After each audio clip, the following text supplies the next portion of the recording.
Bonjour à tous et bienvenue sur ma chaîne. Je m'appelle Jean Dupont et je suis passionné par les voitures depuis toujours. Sans beaucoup de raisonnement, passons au sujet de la vidéo. Article sur le choix d'une cape chauffante pour les sièges de voiture. Caractéristiques des produits. À la fin de l'article, vidéo sur le chauffage des sièges de voiture. Article sur le choix d'une housse chauffante pour sièges de voiture. Caractéristiques des produits. À la fin de l'article, une vidéo sur le chauffage des sièges de voiture. Pire qu'un intérieur de voiture froid en hiver, il n'y a rien de pire qu'un siège froid. Et si le salon peut être réchauffé assez rapidement à l'aide d'un chauffage spécial, le siège devra être amené à une température confortable. Par ce que l'on appelle le cinquième point. Et ce plaisir n'est pas agréable. Mais les technologies ne sont pas figées et vous pouvez résoudre le problème des sièges froids en achetant une housse chauffante. Qu'est-ce qu'une housse de siège chauffante? Sa conception et ses caractéristiques. Les chauffages de sièges de voitures de différents modèles et catégories de prix présentent quelques différences, mais ils sont tous fabriqués selon le même principe. La conception d'une housse de siège chauffante se compose de 3 éléments, une base en tissu faite d'un matériau résistant à l'usure et à la déchirure. L'élément chauffant peut être fabriqué en. Les avantages d'une housse de qualité sont évidents, le confort pendant la saison froide. Les inconvénients sont les suivants, en cas de mauvaise utilisation, la housse peut provoquer des maladies graves. Comment choisir une housse de siège de voiture chauffante et ne pas être déçu? Le choix des noms est considérable, tant en termes de design que de coût. Les options bon marche sont à rejeter immédiatement si vous prévoyez d'utiliser la cape pendant une longue période. Ce à quoi il faut prêter attention lors de l'achat, le matériau de fabrication de la cape elle-même. L'option idéale est le nubuck artificiel, fabrique à partir d'un matériau polymère. Il possède non seulement des propriétés hydrofuges, mais n'est pas non plus sujet au feu, ce qui est très important dans ce cas. Matériau de fabrication de l'élément chauffant. L'élément chauffant est de 2 types, le métal et la fibre de carbone. Tout le monde sait que le métal est soumis à des contraintes et des déformations constantes. Le siège est exposé à des contraintes externes et très actives. En outre, l'isolation s'use également, ce qui signifie que le chauffage doit être réparé ou remplacé. Il convient donc de rechercher des produits dont la partie chauffante est en fibre de carbone. La fibre de carbone est un matériau à base de filaments très fins forme d'atomes de carbone. Elle se caractérise notamment par son faible poids, son haut niveau de dilatation thermique et, plus important encore dans ce cas, par sa résistance accrue à la traction. Ces caractéristiques assurent non seulement la sécurité incendie du produit, mais garantissent également une longue durée de vie. Disponibilité de sangles de fixation. Certains modèles se limitent à des sangles qui fixent le dispositif au dossier de la chaise, laissant le siège lui-même libre. Cela crée un problème supplémentaire, car même recouvert d'un matériau antidérapant spécial, le produit se déplace d'avant en arrière. Cette situation est gênante pour le conducteur ou le passager, et entraîne une usure accélérée de la housse.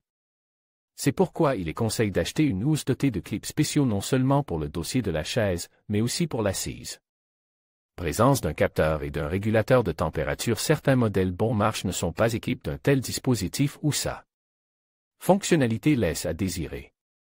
Pourtant, il s'agit probablement de l'élément le plus important de la conception. C'est le capteur de température qui vous permet de contrôler le niveau de chauffage et d'éviter que le produit ne dépasse la température limite autorisée. Même si l'on omet la consommation excessive d'énergie et l'atteinte au confort, la sonde est nécessaire. Un chauffage trop intensif nuit à la santé humaine. L'utilisation prolongée de la cape, même en mode chaleur accrue, peut provoquer des problèmes tels que des hémorroïdes, une prostatite, la stérilité et même, selon certains rapports, un cancer du rectum. Le régulateur de température est également important, car il permet de choisir le mode de chauffage le plus approprié, en fonction des préférences personnelles, des conditions météorologiques et d'autres facteurs. Puissance. La puissance de l'appareil est généralement comprise entre 40 et 100 watts. Toutefois, on trouve également sur le marché des versions légères. Par exemple, l'un des modèles, Zara, avait une puissance de 36 watts, ce qui le rendait pratiquement inutile dans les hivers russes. Le processus de chauffage avec une telle puissance durait au moins une demi-heure. Pendant ce temps, le conducteur pouvait très bien arriver au point de destination en ayant chauffé le siège avec son corps. Pour la même raison, il vaut la peine de prêter attention aux produits fabriqués localement. Ils ne sont peut-être pas aussi avancés sur le plan technique, mais ils ont été conçus en tenant compte des conditions météorologiques locales. Présence, absence d'une télécommande. La gestion d'une cape thermique intelligente à l'aide d'une télécommande ne promet que des avantages. Cependant, comme dans le cas précédent, les produits peuvent ne pas être adaptés aux dures réalités russes. En général, le fabricant recommande d'emporter la télécommande dans une pièce chaude. Et ce, même en cas de légère baisse de température. Et quand sera-t-il à 30? Modèles externes ou intégrés. Les appareils de chauffage peuvent être de deux types, amovibles et intégrés. Le premier est une cape au sens propre du terme. Les seconds, bien qu'entrant dans la catégorie des capes, sont des éléments chauffants intégrés à la structure du siège.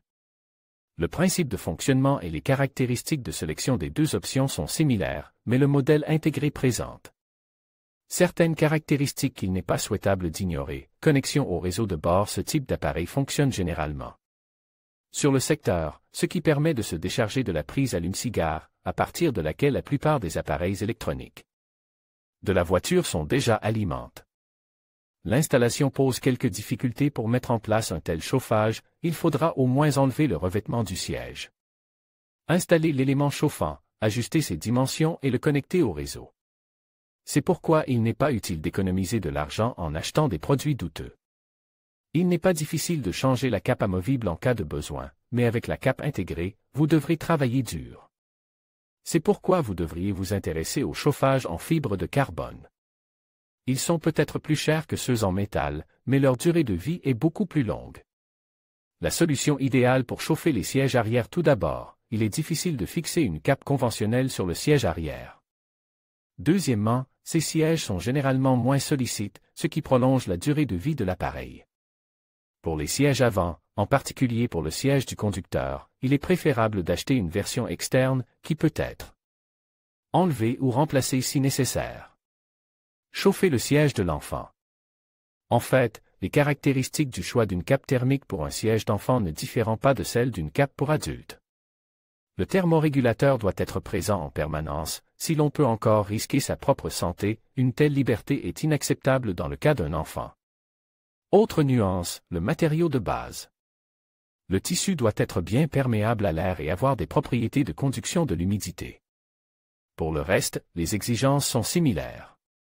Conclusion sur le choix d'une cape sur le siège. Si elle est utilisée correctement, la cape thermique sur le siège de la voiture facilitera la vie de son propriétaire et lui évitera bien des ennuis. Du moins, des rhumes. Il est seulement important de ne pas abuser des avantages de l'appareil. Une fois le siège réchauffe, il est préférable d'éteindre l'appareil et de passer au chauffage habituel de l'habitacle.